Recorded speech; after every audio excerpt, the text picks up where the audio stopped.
Bismillahirrahmanirrahim. Alhamdulillahirabbil alamin. Wassalatu wassalamu ala Rasulillah wa ala alihi wa sahbihi ajma'in. Kita masuk bab yang ke-23. Bab ma jaa fi qillatil kalam. Bab yang datang dia pada menyatakan hadis yang membicarakan sedikit bercakap. Ada orang akan meeting kat saya, kenapa tak mula lagi? Sebab kameraman belum sedia. Harap sabar. Yang mana-mana insyaAllah. Kameraman dah ni baru saya boleh cakap. Ya Allah, merahnya cepat penuh hantar saya. Kenapa tak mula lagi? Sabar saja banyak. Kita bakar. Baik, hadis yang membicarakan sedikitkan bercakap. An Hilal bin Al-Harith Al-Muzammi sahibi Rasulullah sallallahu alaihi wasallam yaqulu sami'tu Rasulullah sallallahu alaihi wasallam yaqul inna ahadakum la yatakallamu bil kalimah min ridwanillahi ma yazunnu an tablugha ma balaghat fayaktubu Allahu lahu biha ridwanahu ila yaumi yulqahu ila yaumi yalqahu wa inna ahadakum la yatakallamu bil kalimah min sakhatillahi ma yazunnu an tablugha ma balaghat fayaktubu Allahu alayhi biha sakhatahu ila yaumi yalqahu. Hadis yang akan lagi sahih daripada Hilal bin Al-Harith Al-Muzammi, sahabat kepada Nabi sallallahu alaihi wasallam. Kata dia, aku mendengar Nabi sallallahu alaihi wasallam bersabda, sesiapa daripada kamu yang bercakap dengan suatu percakapan yang Allah suka, barang yang ia menyangka ia bawa sampai ia di mana-mana dia sampai, maka dituliskan Allah baginya pahalanya, kesukaannya sampai pada hari kiamat. Dan bahawasanya sesiapa di kalangan manusia yang bercakap dengan satu percakapan yang Allah murka, di mana-mana sampai benda itu, apa yang dia cakap sampai, maka dituliskan Allah kepadanya kemurkaan sampai hari kiamat. Hadis yang kita baca ialah hadis sahih. Nabi sebut dua golongan. Golongan pertama, golongan yang bercakap benda yang Allah suka. Selagi mana percakapan itu didengari sampai ke mana-mana pun, apa yang dia cakap itu dapat pahala. InsyaAllah. Ni kat ceramah saya malam ni, bukan cakap Masjid Ar-Ridwan dia dengar. Besok masuk YouTube. Tak malam ni masuk dah. Lusa pula ni masuk Facebook pula. Facebook ni pula sampai ke mana? Sampai ke Amerika, Israel pun sampai ke. Masya Allah. Sampai ada Facebook buat MC pula kali. Oh hebat. Hebat. Gila. Udah dipangkahnya muka saya. Macam 40 penyamun lah. Dipangkah-pangkahnya. Disuruh berakhir pendek pangkah. Oi, marah betul dia bang pada saya. Masya Allah. Bagus je lah semua. Mudah-mudahan Allah bersama dengan saya. Boleh buka laman web. NT tak ada, bukan dekat Facebook, website pun. Kita tahu lah tuan-tuan, cabaran. Alhamdulillah, itu tanda-tandanya Allah sayang. Tanda-tandanya perjuangan dakwah saya, ceramah saya ni benar. Nabi Muhammad kan dakwahnya orang tak suka, orang yang benci. Jadi saya pun kalau orang tak suka tu maknanya benarlah tu. Tak ada cakap. Kalau saya cakap ni betul di belakang orang suka semua, maknanya adalah ilmu yang saya sorok. Ilmu yang tak sorok ni yang orang tak suka. Tu imam salah tegak, pemimpin salah tegak, belah kiri salah tegak, belah kanan salah tegak. Itulah nama dia betul. Tengah kita ni duduk tegak yang belah kanan ni lah, belah kiri tak boleh tegak. Maknanya kita duduk sorok lagi. Saya ada belah kanan pun saya tapu, belah kiri pun saya lah. Itu yang dia pembawa. Padahal saya sapu untuk makin bersih. Saya lap untuk makin berkilat. Kalau saya tak lap, dia berdebu. Kalau saya tak sapu, dia kotor. Itulah kena faham. Bukan saya benci, bukan saya kutuk. Saya nak membersihkan. Saya nak cerita yang betul. Yang betul itu bukan daripada saya. Yang betul ini saya petik daripada kitab. Yang betul ini saya ambil daripada kitab-kitab, daripada Quran dan hadis. Jadi kalau orang benci pada saya, orang tak benci pada saya, terpulang. Mereka nak bunuh saya kan? Mereka nak saya ditangkap. Charge di bawah ISA. ISA pun ISA. Apa salah? Ulama-ulama kata, kalau kita ditangkap, duduk dalam penjara, kita boleh hafal Quran. Saja kerja tak buat. Tak payah nak fikir, tak payah nak fikir berlaki, tak payah apa. Hafal Quran saja. Kalau dibebaskan balik, kita mengajar orang balik. Itulah pendakwah. Pendakwah mana ada cuti. Pendakwah mana ada rehat. Dulu mereka suruh masukkan ISA. ISA ni zalim. Tapi sekarang mereka gunakan pula suruh saya ditangkap di bawah ISA. Apa? Cakap tak betul. Dulu bawa gerakan masukkan ISA. Sekarang ISA tak usah lagi. ISA tak usah lagi. Apa jenis? Kata kebebasan bersuara. Bila saya dah bercakap, apa mahu saya pula? Di mana letak kebebasan bersuara? Bila kena kat kita, tak ada bebas. Kena kawan lain, dia tak belakang. Ini kita tak mahu budaya seperti itu.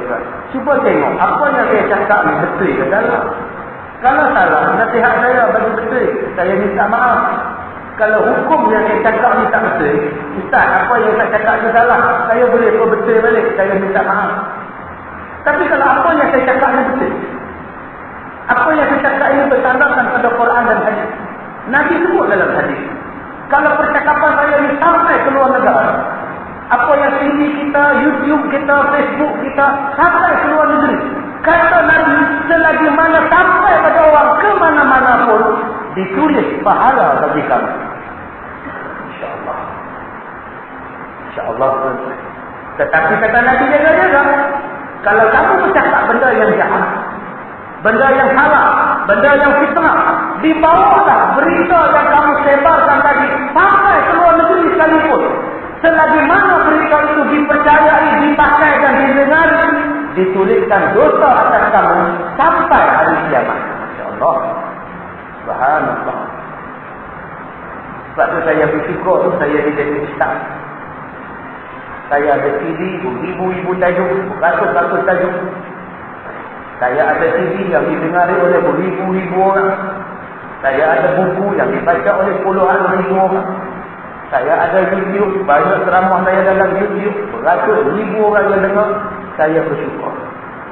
Kalau itulah ilmu yang saya ajar benar daripada hadis Nabi dan Quran, saya mati nanti, walaupun saya mati beratus tahun saya mati, pahala saya masih sampai berdasarkan kepada hadis ini.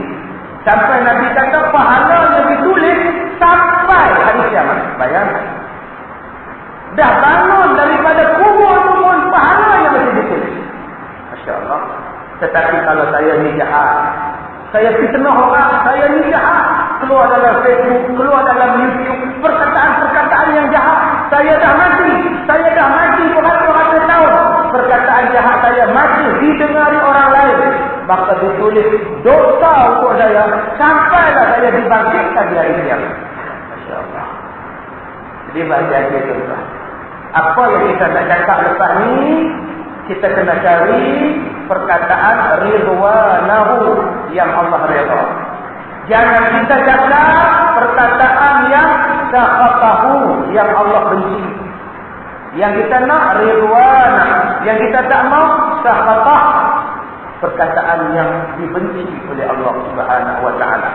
Ketahuilah wahai saudara, membanyakkan cakap dan buat,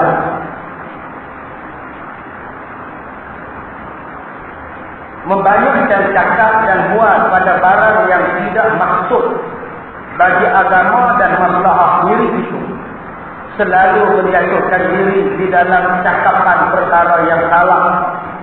Kerana cakap banyak itu ditariknya kepada yang demikian dengan tiada dia sadar. Mula-mula mukadimah penulis kitab ni kata, membanyakkan cakap. jenis nak hurai semua besar. Ada isu apa pun dia nak hurai. Jumpa isu misbun dia hurai dia misbun. Jumpa isu piala SD dia pun menyembah pada piala SD. Jumpa isu video dia pun cakap pada video. Jumpa isu budak tersedak susu dia pun cakap tentang budak tersedak susu. Jumpa isu raja mana tu mendakwa Sultan Perak pula dah. Mari nak melakar mesti Perak pula dah. Esok kita Selangor pula dah. Kita pun duk hurai pula yang apa saja yang kita dengar, apa saja yang kita baca, kita nak hurai. Yang ini dipanggil sebagai banyak cakap. Banyak cakap. Dan yang kedua kata dia, percakapan yang tidak bermaksud pada agama. Itu maksud cakap banyak nombor dulu. Kalau cakap banyak tak boleh. Malam ni ceramah saya pun tak boleh cakap banyak. Ustaz Kazim cakap 2 jam, bawah cakap banyak. Cakap banyak malam ni tak apa. Baca-baca kitab 6 jam pun tak apa, 10 jam pun tak apa. Sebab bercakap pada masalah agama. Bercakap pada masalah kita, masalah yang berkaitan dengan agama. Kerana orang yang bercakap banyak, dia tidak sedar. Dia akan terjerumus ke dalam dosa. Dia baca berita. Seorang artis perempuan hari ini dikejarkan ke hospital akibat melecur kerana air panas tertumpah di pahanya. Oh, kita membaca Astagfirullahaladzim, kesian, inna lillahi wa inna ilaihi raji'un. Sudah. Saya kata kita nak ulang. Ulang dah pakai skirt lagi. Sekarang dia apa? Melecong. Itu baru orang di dunia tu tak ada kenal lagi. Agak-agak dia dengar tak? Dia dengar tak? Dia tak dengar. Apa yang kita boleh cakap? Dia tinggal sudah. Ulang dia tunjuk muka orang tua buat jabatan ni apa. Tak ingat nak main sikit. Akhirnya kita jadi cakap percakapan yang lama. Kita dah lupa. Bukannya dia dengar. Dia bukannya faham. Sebab tu tuan-tuan, kita kena cari jalan. Macam mana puak-puak ni boleh dengar? Macam mana orang ni boleh dengar? Yang tuan-tuan yang datang malam ni semua tak balik. Tapi macam mana kita nak cakap pada mereka ni tuan-tuan? Macam mana kita nak? Itulah yang dikatakan kebijaksanaan berdakwah. Baru ni saya bercakap di satu tempat. Separuh daripada yang dengar ceramah saya tak pakai tudung. Separuh. Separuh daripada yang datang tak pakai tudung. Kena bayar. Laki-laki. Cuma pakai tudung macam mana? Separuh perempuan yang datang itu tidak bertudung. Masya Allah. Adakah saya boleh sembok mereka? Saya boleh balung mereka? Dan saya kena tahu mereka ni. Saya tengok ramai yang gelisah. Sebab ceramah ni tak disangka-sangka. Pengarah dia buat penunjuk. Pengarah dia buat penunjuk. Kunci pintu kiri kanan semua tak boleh keluar. Pengarah tunggu sekali duduk kat belakang. Dia pun nak keluar lagu mana? Tiba-tiba aja pengurusi kata dijemput. Dia tak panggil ustaz pun. Dijemput Muhammad Kazim bin Ilyas untuk memberikan ceramah putih baju. Tuan-tuan, nak pergi ke mana? Bos buka di pintu. Duduk fikir tengok. Sebab tu kita kena buat bagi dia pun seronok, bagi dia pun seronok. Mula-mula dia tunduk, dan dia tegak balik. Bila lama-lama mereka dengar, bila lama-lama mereka mendengar, lama-lama mereka akan jatuh hati, bukan pada ustaz tu, jatuh hati pada agama. Sebab mereka tak dengar.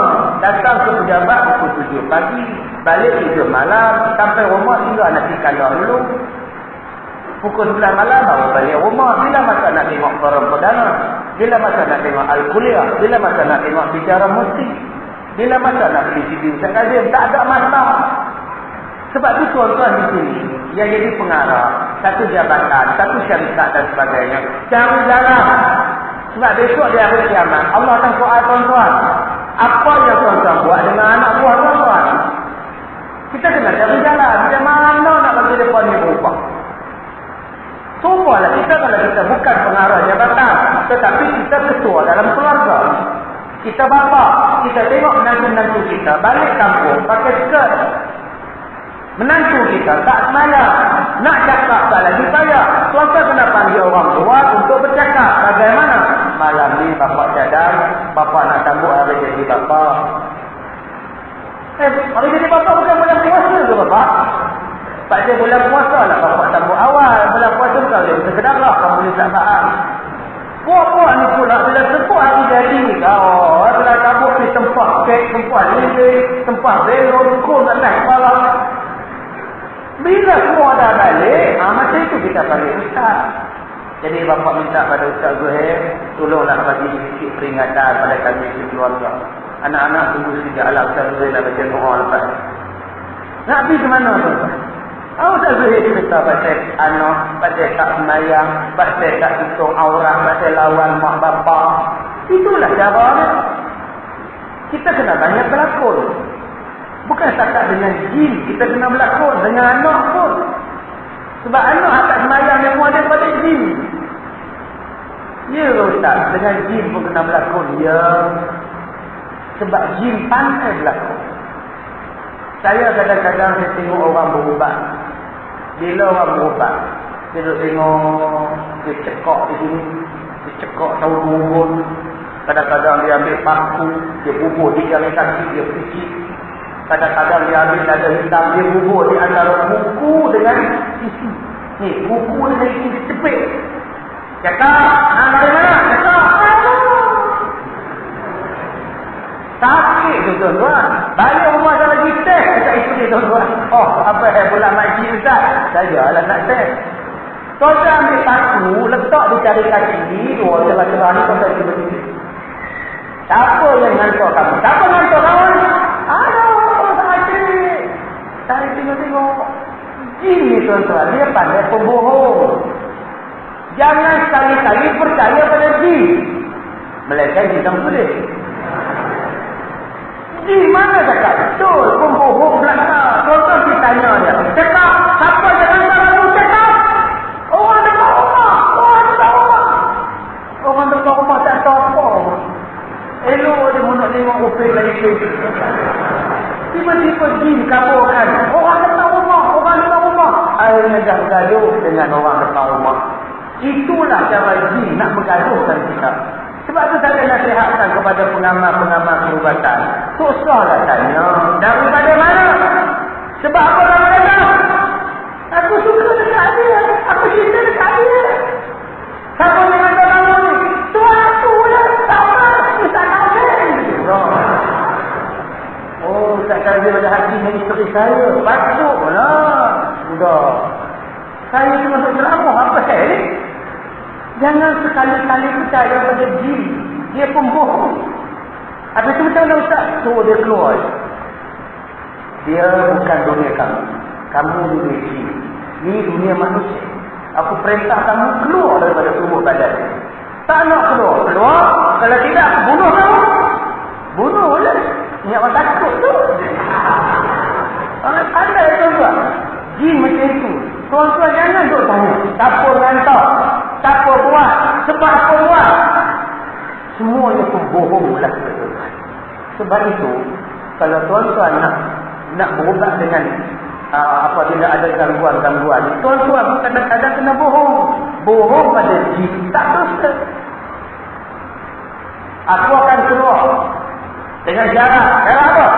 Dengan syarat aku nak makan. Boleh? Aku sediakan makan. Aku bagi hang jagung dekat anak. Nak? Tuan-tuan dia rebus jagung. Ni jagung nak masak. Dia buat apa? Dia pun perintah. Jin pun keluar. Kita tanam belakang. Tanam dalam hutang.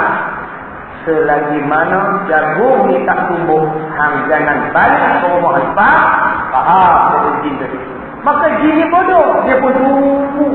Bila nak tumbuh pokok jagung ni. Nak tumbuh apa? Dah rebus. Tuan-tuan, inilah yang berlaku kepada saya. Yang saya cakap ni bukan saya cakap saja. Sebab dia berlaku dekat saya. Itu yang saya kata bulan lepas. saya tuliskan sebuah buku tentang pengalaman saya bila saya sakit teruk tahun 90-an dulu ni sampai tahun 2001. Pengalaman saya sakit itu, petua-petuanya saya tulis, doa-doanya, buku-buku amalan-amalannya saya tuliskan. Sekarang saya jadikan sebuah buku untuk tuan-tuan berkongsi ambil amalan. Sebab apa yang saya buat itu, saya kutip dan sikit jadi amalan. Dan alhamdulillah Allah sembuhkan. Sehinggalah bila saya nak pergi mengajar, saya punya pemandu sampai, PA saya pun sampai, tunggu depan rumah. Bila saya bawa kitab, letak serban atas bau nak mengajar, saya pun jatuh. Duduk balik, orang bapa balik, duduk tak kucing balik, penuh sampai malam. Asyik sebut mengajar, sakit. Asyik sakit, mengajar.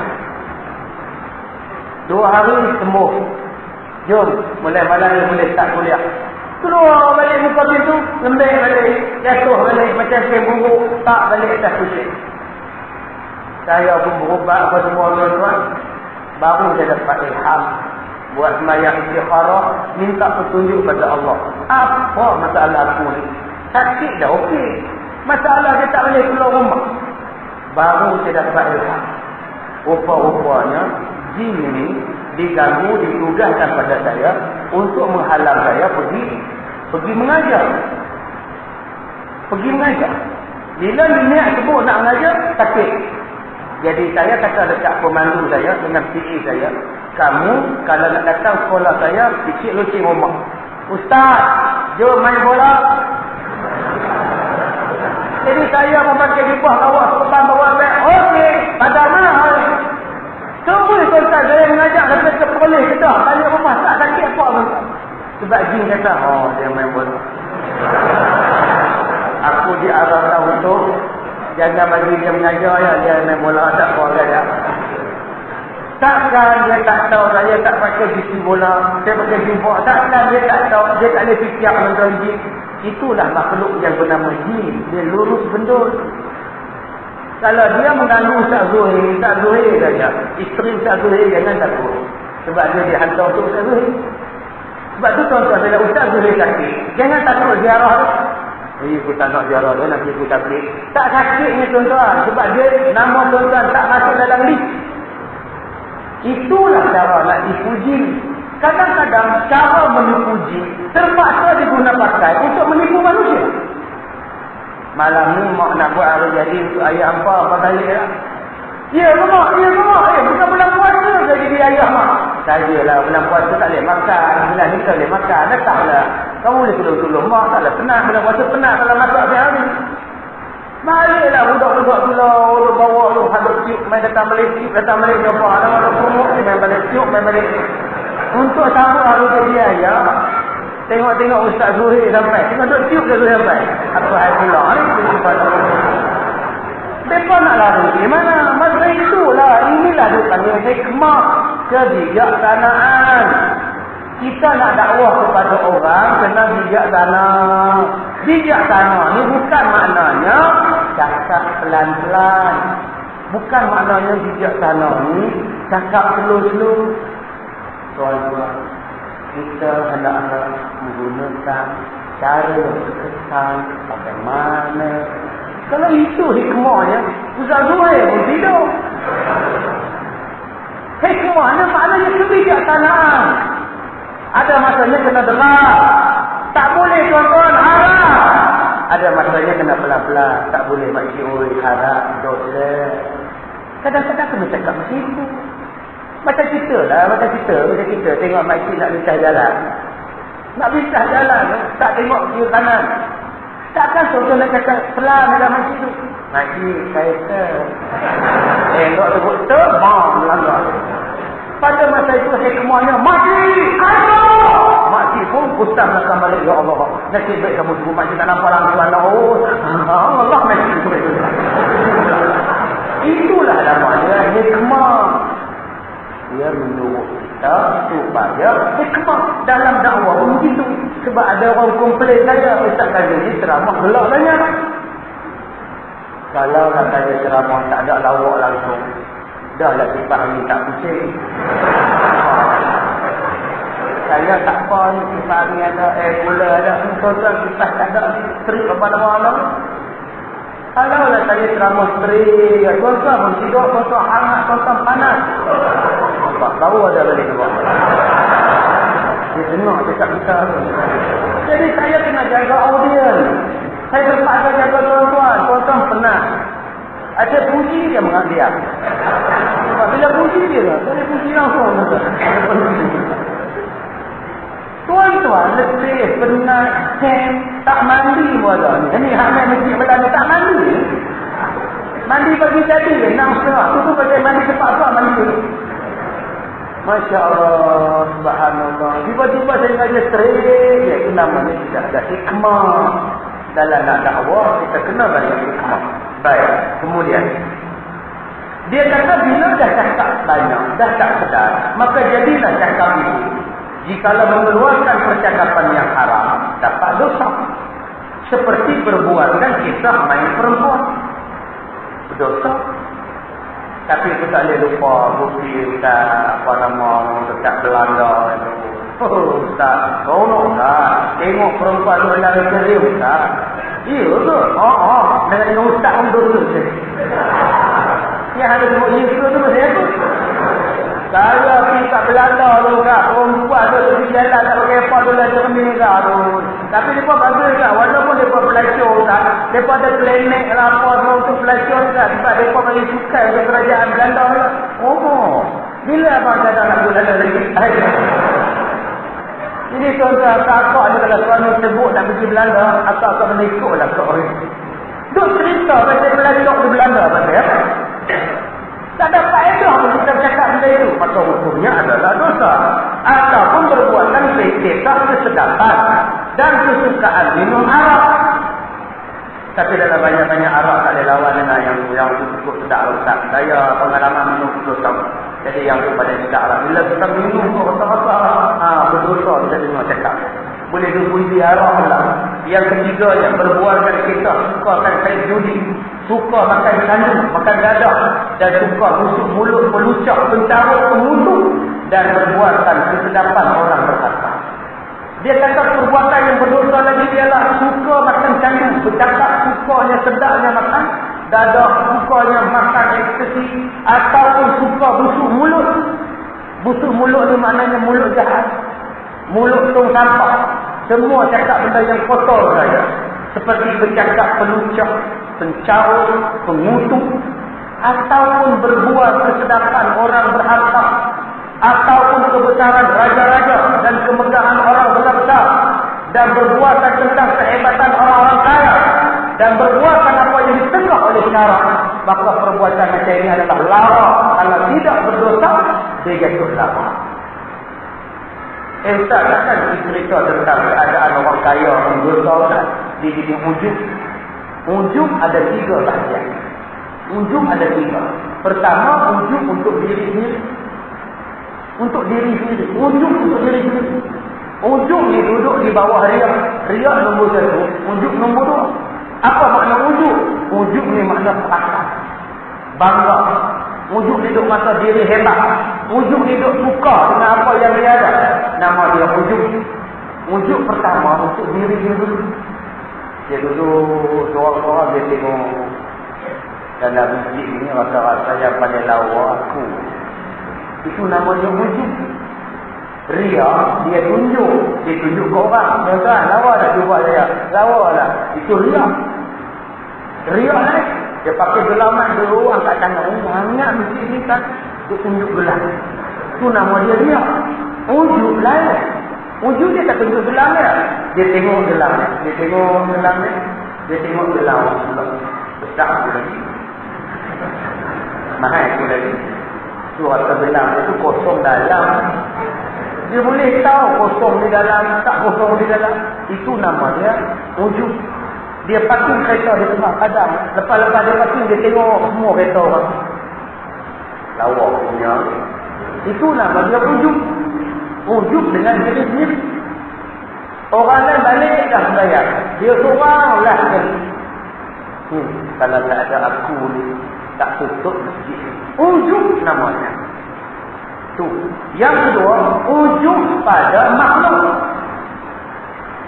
Ujub pada makhluk tu apa? Ini kita terbaca tadi. Duk cerita kebesaran orang. Aku pergi rumah dia untuk dia. 6 harap tak dia saja. Rumah dia tu dia. Dia tengok siang depan tu besar pemeluk ni tak terlekat. Duk hung saja. Aku masuk rumah dia tu biji macam cerita hutan. Tangga ada tu. Besar lawak. Sebut tentang Hindustan Rajinikan. Kena-kena. Superstar Rajinikan.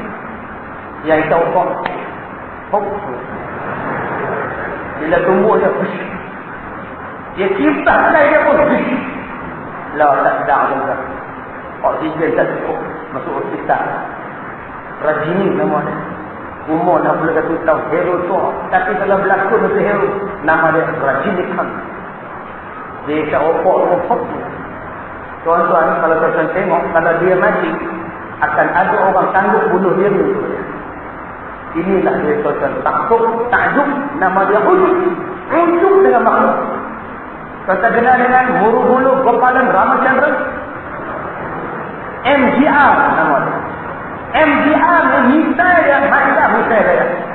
Nampak ni misal Siwaji Ganesan dengan Muruhulu Gopalan Ramachandra. MGR bila dia mati 56 orang bunuh dia. Ini takutnya mereka kepada ikon artis. Serupa di Jepun. Bila penyanyi dia mati, bunuh diri, pengikut dia pun bunuh diri juga. Ini dipanggil ujub kepada sesama makhluk. Jangan diri. Manusia dilarang ujub sesama makhluk.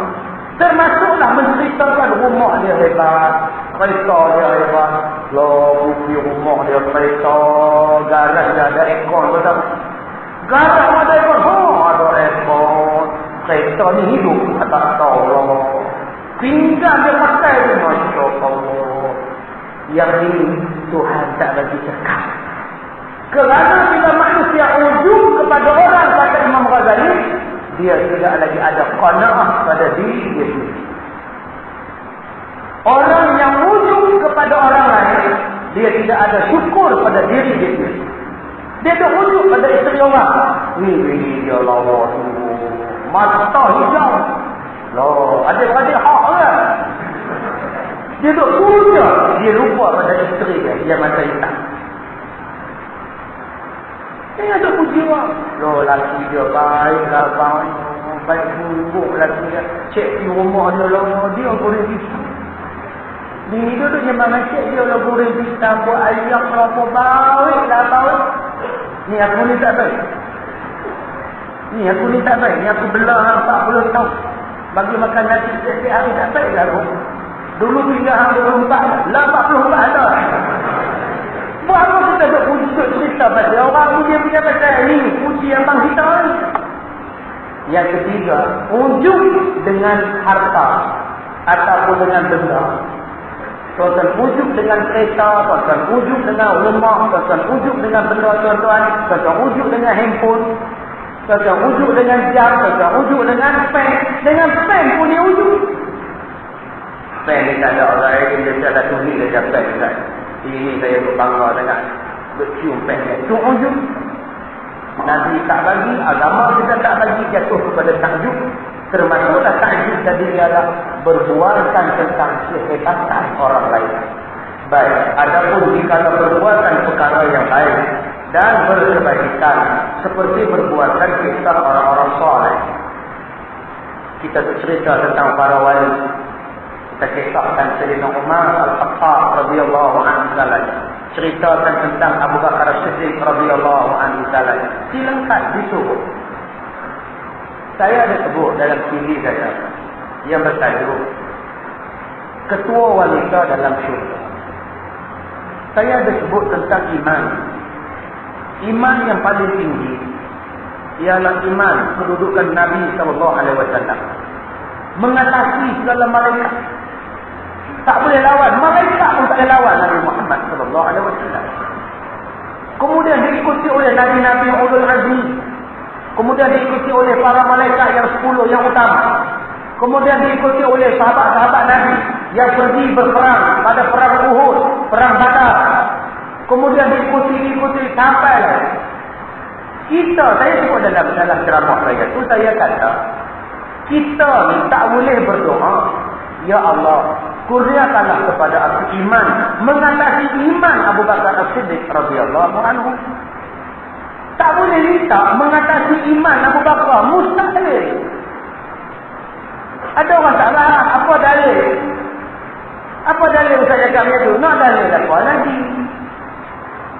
Tuan-tuan boleh ke minta, ya Allah ya Tuhan, berikanlah aku iman mengatasi iman Nabi Muhammad sallallahu alaihi wasallam. Boleh tak? Tak boleh lah. Kita cuma boleh minta, ya Allah, berilah hidayah pada aku, ya Allah. Seperti mana jalan yang telah dilalui oleh para nabi-Mu, yang telah dilalui oleh orang-orang yang benar, siddiqin, syuhada wa salihin. Tapi doa minta sesuatu yang mustahil dilarang. Mana boleh minta sesuatu yang mustahil? Haram. Ya Allah ya Tuhan, jadi kalau aku perempuan balik, ya Allah, aku tak mau jadi laki-laki, cuma perempuan. Mana maunya? Dah Allah jadi kita jantan dah. Saya nak mengandung. Nak kasih mengandung macam mana? Ya Allah. Tak boleh. Ya Allah ya Tuhan, aku nantilah kau menjadi Nabi. Ya Allah, sekarang ni, hamil Malaysia ni, dia perlu Nabi seorang. Apa salah jalan aku, ya Allah. Gila, apa kamu?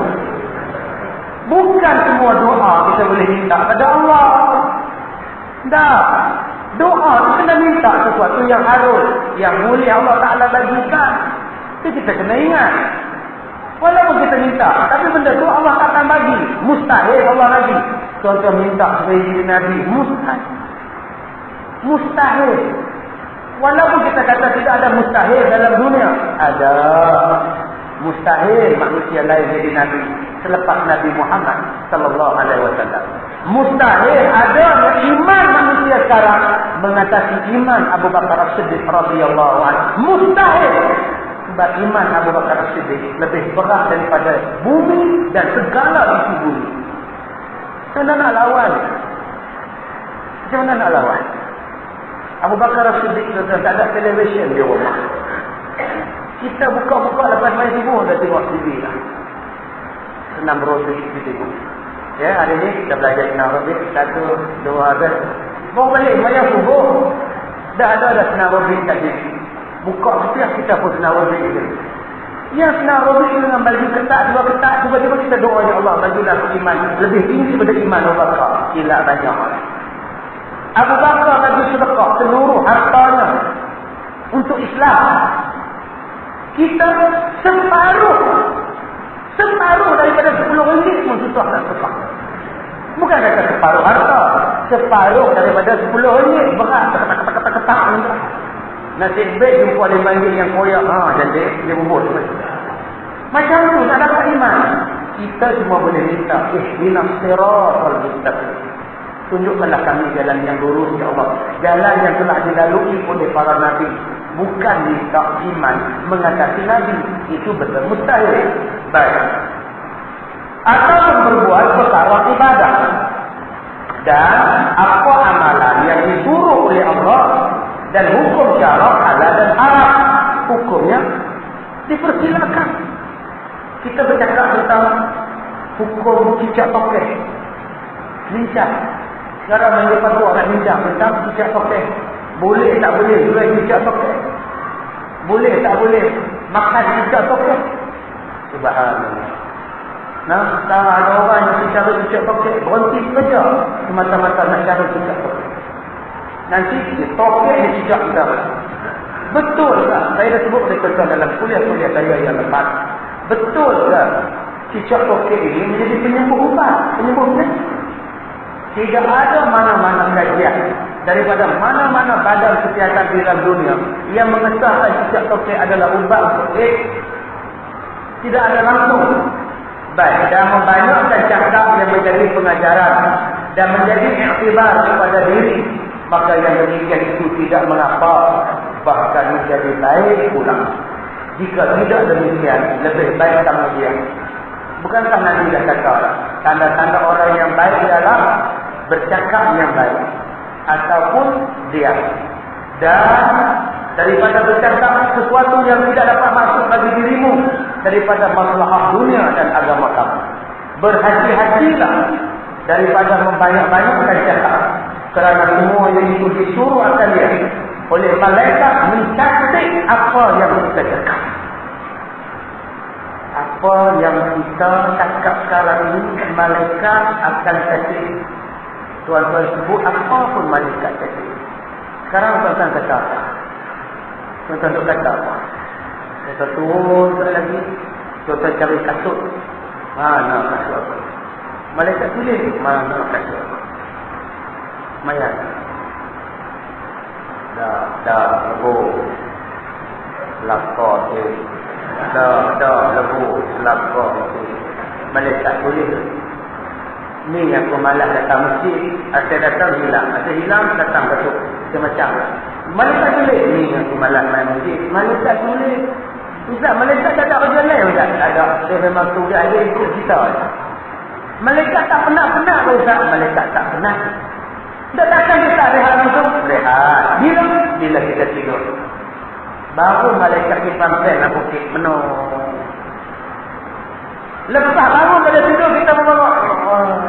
Malas yang nak kerja. Malaikat pun tulis. Malas yang nak kerja. Macam tu lah tuan-tuan malaikat. Waktu saya tidur saja kau Ustaz, malaikat tak tulis. Ya. Satu lagi malaikat tak tulis. Waktu kamu budak kecil dulu, belum cukup umur. Cakap apa malaikat tak tulis. Dan satu lagi malaikat tak tulis kalau kamu gila. Kamu cakap apa malaikat simpan. Buat lain dia malaikat. Jadi kalau kamu nak supaya malaikat tak tulis kamu, minta lah gila. Tak boleh kan? Sebab tu untung tuan-tuan orang yang kuat tidur. Malaikat tak tulis dia baca. Tengah kuliah tidur, duduklah rumah tidur, mesyuarat tidur. Tuan-tuan dengan bawah ada, malaikat tak tulis. Tengah belajar pun dengan panas lik-lik dia boleh tidur. Masya Allah. Bukan tuan-tuan lah di Afrika. Jadi tuan-tuan kena pandang baik pada dia. Pandang baik, malaikat tak tulis pada dia. Itulah istimewanya orang kuat tidur tuan-tuan. Masya Allah. Istimewa. Sahabat saya kuat tidur. Kuat tidur. Saya kata dekat dia, entah ni kuat tidur. Tuan-tuan bayangkan dia punya kuat tidur. Sambil dia naik motor dia boleh tidur. Masuk longkang tu. Tapi ziarah dia orang suka kita. Entah ni, entah lagu orang. Orang lah entah. Anak tidur, apa semua. Tuan-tuan, saya nak habaq pada tuan-tuan. Di antara orang yang berpenyakit, salah satunya penyakit saka, ialah suka dan selalu tidur pada waktu tak kira waktu.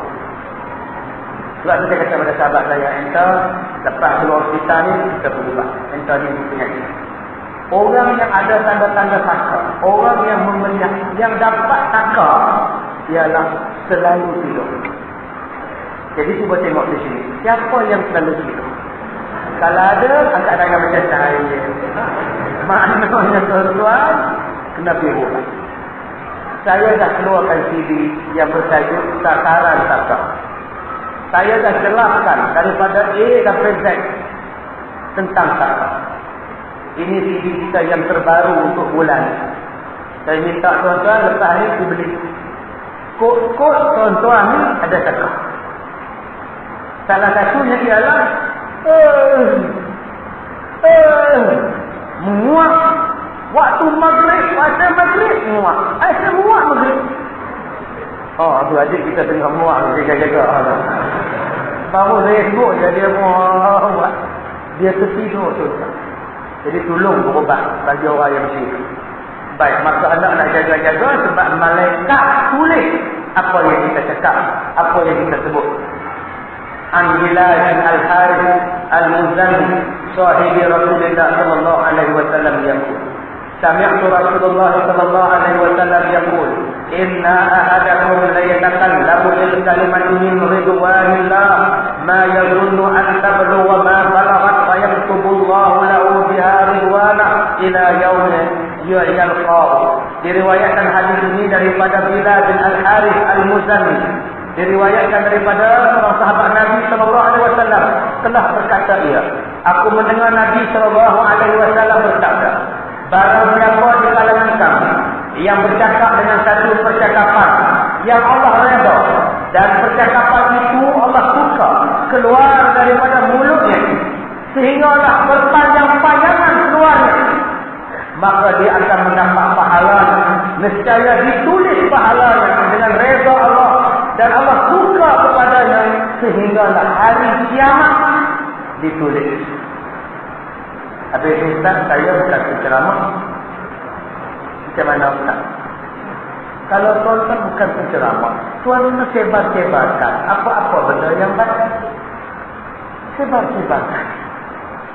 Ada seorang driver lori minta saya buat ceramah tentang manisnya Islam, seronoknya Islam. Dia kata dia nak sebarkan pada sahabat-sahabatnya yang bukan Islam, yang kerja sebagai driver lori. Masya Allah. Tuan-tuan. Sebab tu saya dulu saya sebut pada tuan-tuan, hari ini siapa masuk Islam, hari ini siapa masuk Islam. Tuan-tuan tahu tak, salah satu orang marah saya. Dia kata MC kat saya Facebook ni, salah satu sebabnya ialah sebab ramai orang masuk Islam bila dia semua ceramah saya. Yang tu tuan-tuan. Sebab tu saya berkali-kali cakap pada tuan-tuan, kalau tuan-tuan berceramah dengan orang bukan Islam di atas pentas, saya tak heran. Sebab dia bukan nak masuk Islam, dia seronok berceramah dengan kita.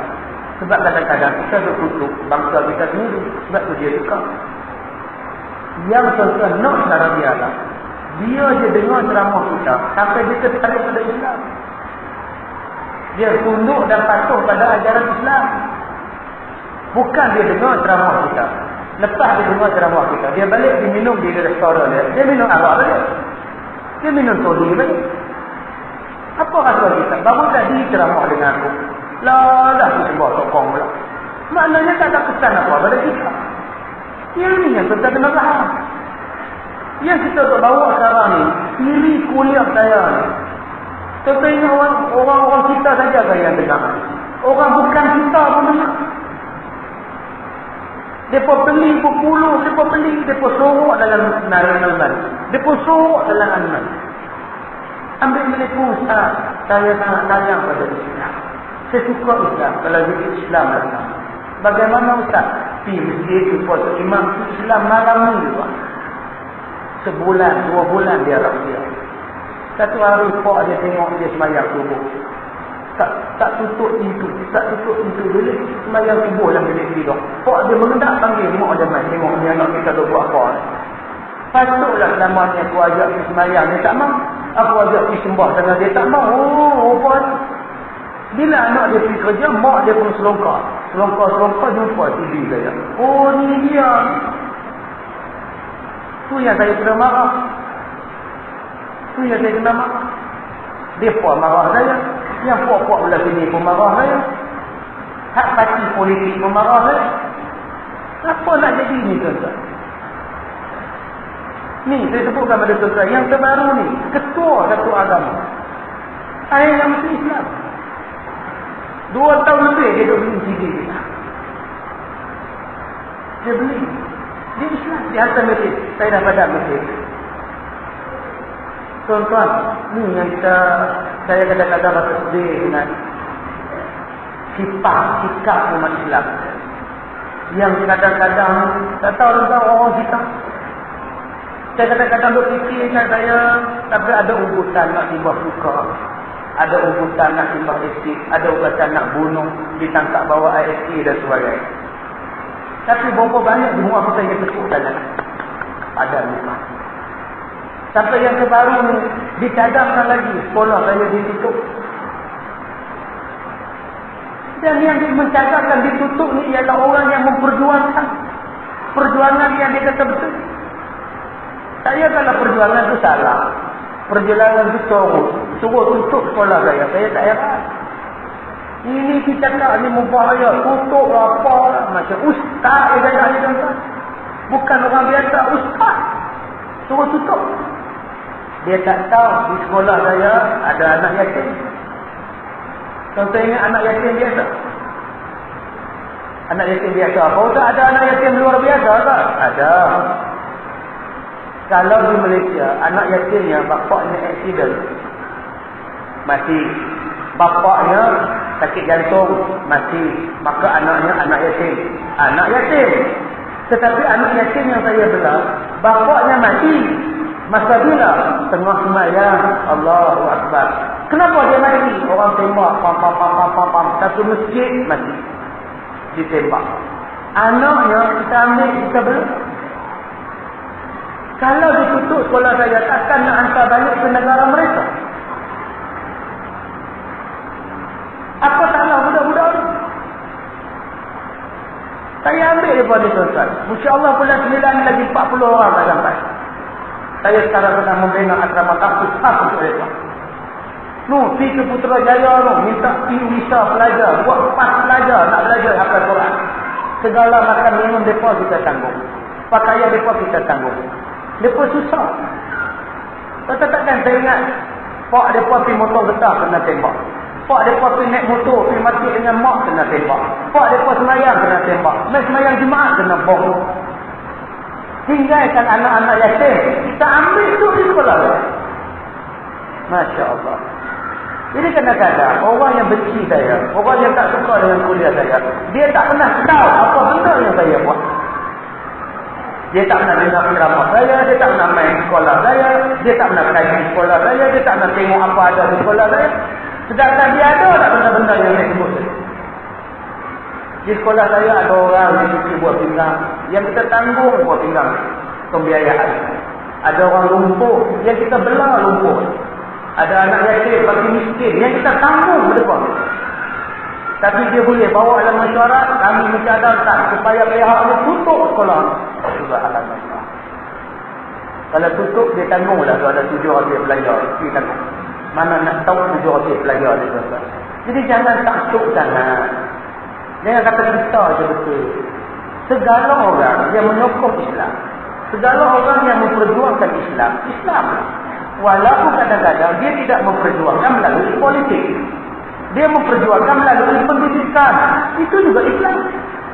Bukankah Allah Ta'ala sebut dalam Quran, janganlah kamu semua pergi berjihad fi sabilillah. Mesti ada orang sahaja yang duduk di tempat kamu, belajar agama. Liyatafaqahu fid-din, supaya dia boleh memahamkan agama dan dia boleh memahamkan orang yang pergi berjihad tentang agama. Ini yang Allah Ta'ala sebut. Jadi jangan percakapan kita busuk. Percakapan itu busuk. Tutup sekolah ni, tutup sekolah ni, tutup sekolah ni. Sampai kiamat Allah tulis dosa atas percakapan yang kita buat. Jadi dia minta pada tuan-tuan, biar kita jadi orang yang bercakap benar.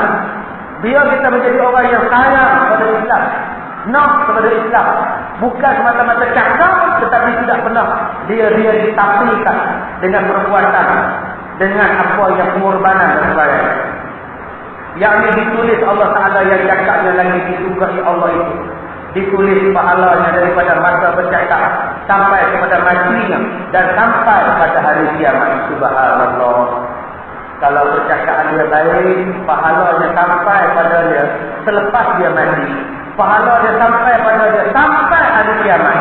Maka matilah orang itu dalam Islam dan tidak diazab akan dia di dalam kubur dan tidak dihinakan dia di padang mahsyar dan pada waktu berhimpunnya di padang mahsyar. Subhanallah. Orang yang cakap dia baik lepas ke kubur tuan-tuan.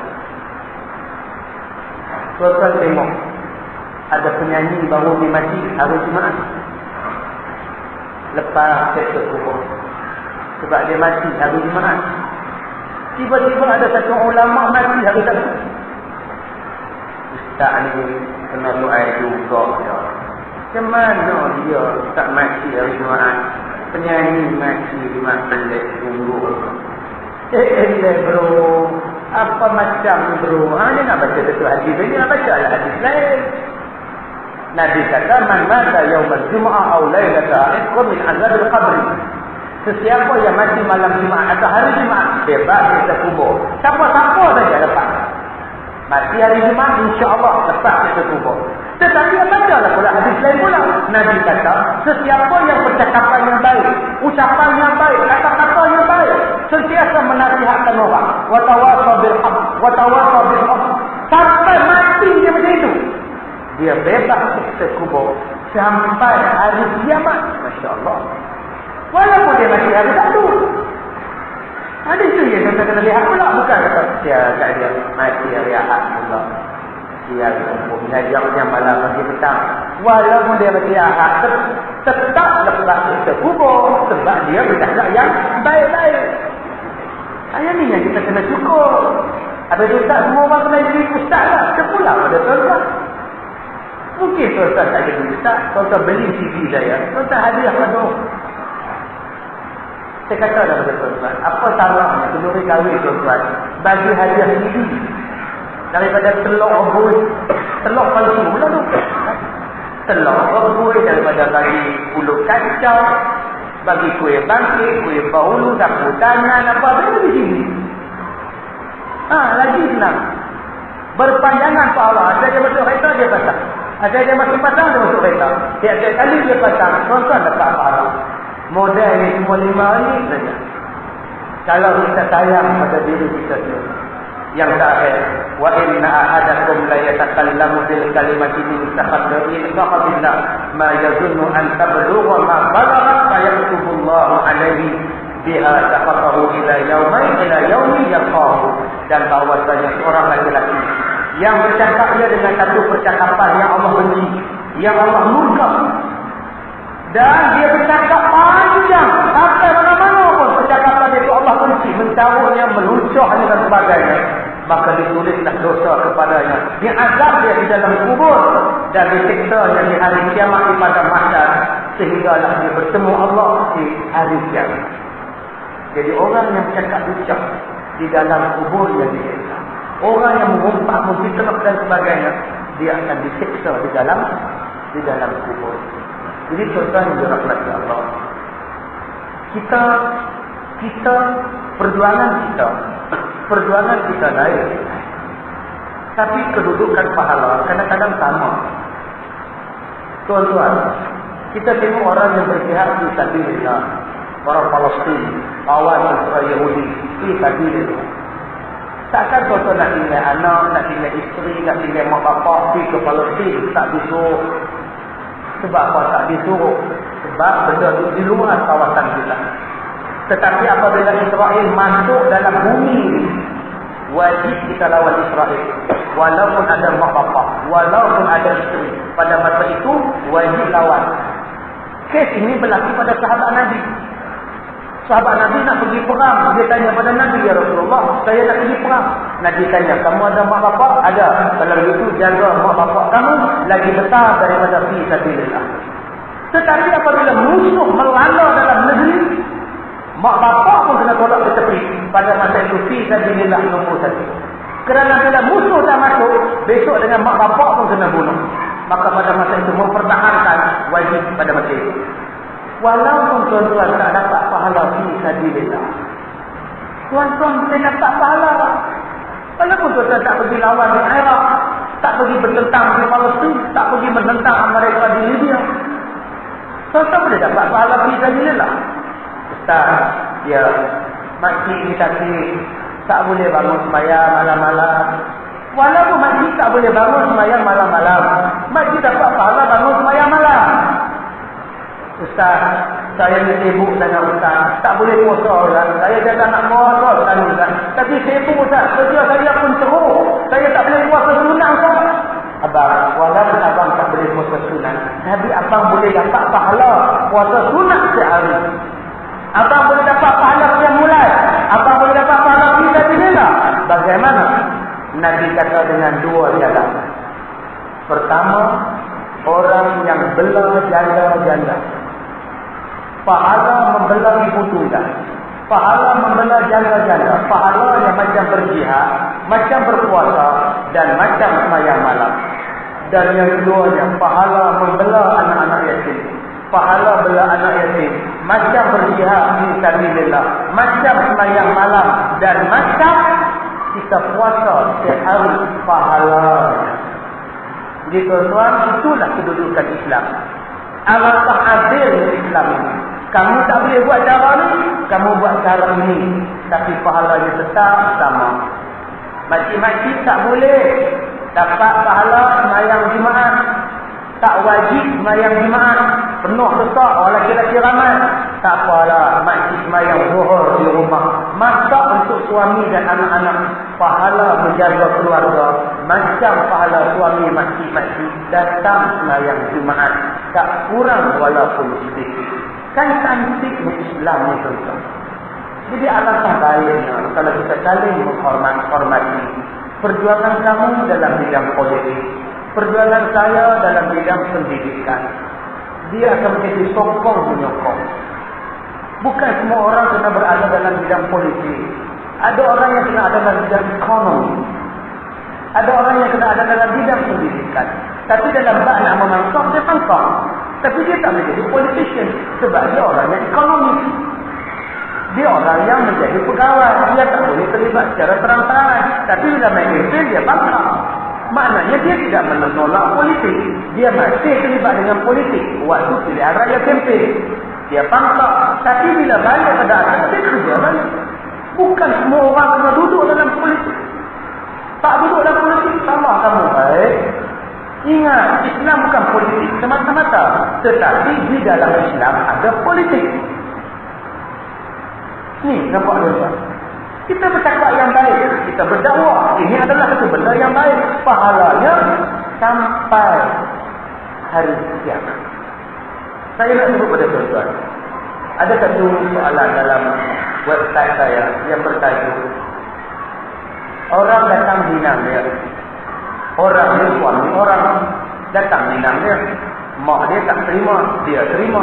Jadi isteri membodoh. Mak dia kata, jangan ambil. Mak tak suka.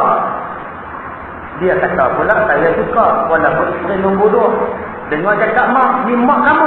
Betul ke lawan mak kamu? Jadi tuan-tuan, saya ni dah lama tak jawab soalan dalam internet. Letih nak jawab. Yang tanya satu Malaysia, yang jawab satu orang. Macam mana nak jawab? Saya jawab pendek. Saya kata jodoh adalah hak akak. Akak buat istikharah elok-elok. Dia hantar lagi masalah, ustaz, mak saya tak setuju juga. Dia jawab balik, kalau begitu ikutlah cakap mak, lebih Allah redha. Itu dua jawapan saya. Jodoh adalah hak kamu. Kamu sebagai perempuan, anak darah, kamu ada hak. Mak boleh terima. Dia jawab pula, mak dia tak suka. Saya jawab balik, kalau demikian, ikutlah cakap mak, lebih Allah redha. Itulah nama dia Tuhan kepada mak. Mak tak suka. Ikut arwah mak saya tuan-tuan. Saya pun ada maut. Biasa bro. Macam bujang-bujang. Ada maut ada air. Orang tu tegak saya. Takkan ada maut. Mak saya kata, Kazim, kamu kahwin. Baik mak. Dengan siapa mak? Ini pilihan mak. Baik mak. Saya telefon maut saja. Minta maaf, kita tak jadi kahwin. Sebab mak saya dah ada pilihan. Saya terpaksa ikut cakap mak saya. Dermaga sakti itu. Terus saleh. Saya cakap, oh jangan mak. Saya ikut cakap mak. Bila ikut cakap mak, insya-Allah Allah redha. Walaupun saya ada hak, saya anak jantan. Saya ada hak menentukan jodoh saya sendiri. Tetapi alangkah baiknya kalau jodoh itu mak saya redha. Mak saya redha. Maka bila redha, ikutlah cakap mak. Sebab Nabi kata redha Allah fil redha walidain. Redha Allah pada redha kedua mak bapak. Kita menikahkan sehari, kita kahwinkan sebulan. Kita nak kahwin sampai kita mati. Kalaulah mak tak redha pada kita, perkahwinan kita huru-hara, kena tumbuk, kena pukul, kena seksa, itu bukan perkahwinan. Perkahwinan adalah untuk seronok. Okey Ustaz, kalau saya ikut cakap mak saya, suami saya pukul saya, Ustaz nak kata apa? Saya tak kata apa, akhir report dia baru berapa kita cerai. Tak kata apa, lagi isteri dia beragama minta cerai. Tadi satu isteri mengadu ke saya. Dia bawa suami gambar suami dia. Ustaz, ni suami saya. Loh, Ustaz, tuan-tuan, warga kadang. Isteri dia halus. Ni tak, ni suami saya. Wih, Ustaz, lelaki apa? Ha, 2 kali Ustaz. Ni 3 kali, saya kata. Ustaz tahu nak bawa dia penyepak saya, Ustaz. La ilaha illallah. Sampai sekarang aku sakit lagi, Ustaz. Masya Allah. Suami aku kerja apa? Ni, tarik kereta apa dia, apa lama, orang tak bayar kereta, tarik kereta dia, apa dia. Tu dia, garam. Dia buat apa kakak? Dia tak pernah bagi nafkah dekat akak, lama akak dari. Akak dia cari makan, Ustaz. Jadi apa yang Ustaz? Akak nak buat sekarang, Ustaz? Dia Ustaz cerah. Tak boleh Ustaz jampi-jampi apa? Tak payah jampi. Dia minta cerai, dia cari suami yang isi berdasar. InsyaAllah. Subhanallah. Ingat tuan-tuan, Allah Ta'ala jadikan isteri untuk kita bukan untuk penampak, bukan untuk jentik, bukan untuk sombong. Allah Ta'ala jadikan isteri untuk kita bimbing dia, sayang dekat dia, jaga dia, kasih dekat dia. Kerana isteri kita lah yang menyelamatkan kita daripada neraka. Saya ulang balik, isteri kita lah yang menyelamatkan kita daripada neraka. Kalau lah kita tak ada isteri, tak perempuan mana yang kita duduk cabut sekarang, tak perempuan mana yang kita duduk ngorak sekarang. Tapi dengan sebab kita ada isteri, kita tak tengok alai, kita tengok dia saja. Dia dah menyelamatkan kita daripada neraka. Bersyukurlah. Isteri kita lah yang melahirkan anak-anak kita. Isteri kita lah yang menjaga mengasuh anak-anak kita. Isteri kita lah yang basuh pakaian kita. Sabarlah banyak-banyak dengan isteri kita. Sayyidina Umar kena beleteh dengan isteri dia. Sayyidina Umar tidak menjawab, padahal dia adalah laki-laki yang paling garang. Tapi bila isteri dia beleteh, dia diam. Dia tak jawab. Sebab isteri akulah yang menyelamatkan aku daripada neraka. Isteri akulah yang memasak makanan pada aku. Isteri akulah yang melahirkan anak-anak aku. Dan isteri akulah yang membasuh pakaian aku. Apa sebab aku nak marah pada isteri aku? Itulah kata-kata Umar Al-Khattab radhiyallahu anhu. Muslimin dan muslimat yang dirahmati Allah, mudah-mudahan Allah memberkati majlis ilmu kita pada malam ini. InsyaAllah kita sambung pagi besok di Masjid Melawati di Al-Hidayah, kuliah subuh, dan pagi besok kuliah duha 9.30 pagi, kitab Al-Mu'ain Al-Mubin dan Hidayatul Mutafakkirin. Ya, dan di sini ya, pukul 11 pagi di masjid kita. Dan pada minggu depan, pada hari Khamis minggu depan, ya malam, tuan-tuan boleh tengok di TV1. Ya, di TV1 pada 26 hari bulan 5 di TV1, Forum Perdana Umat Islam secara langsung bersama dengan Ustaz Kazim Jelia. Ya, yang akan disiarkan dari Al-Aqsa. Ya, pada 26 hari bulan 5 minggu depan, insya-Allah. Dan malam itu saya berada di Surau Mustaqim, Taman Lembah Keram, Bahrul Madu di 19. Jadi tuan-tuan yang mana belum dapatkan buku ini, tuan-tuan boleh dapatkan buku ini. Dan kalau nak sign saya, besok baru saya nak balik malam 5. Ya, jadi tuan-tuan boleh dapatkan di luar bersama dengan CD-CD yang terbaru yang baru keluar hari ini. Dan buku dan CD ini saya khaskan untuk pembinaan ma'had tahfiz Al-Quran khas untuk anak-anak yatim daripada Patani yang akan sampai pada bulan 9 nanti, yang sedang dibina ma'had tahfiznya di Al-Barakah Manjur. Saya minta maaf jika terkasar bahasa. Wabillahi taufiq wal hidayah. Assalamualaikum warahmatullahi wabarakatuh.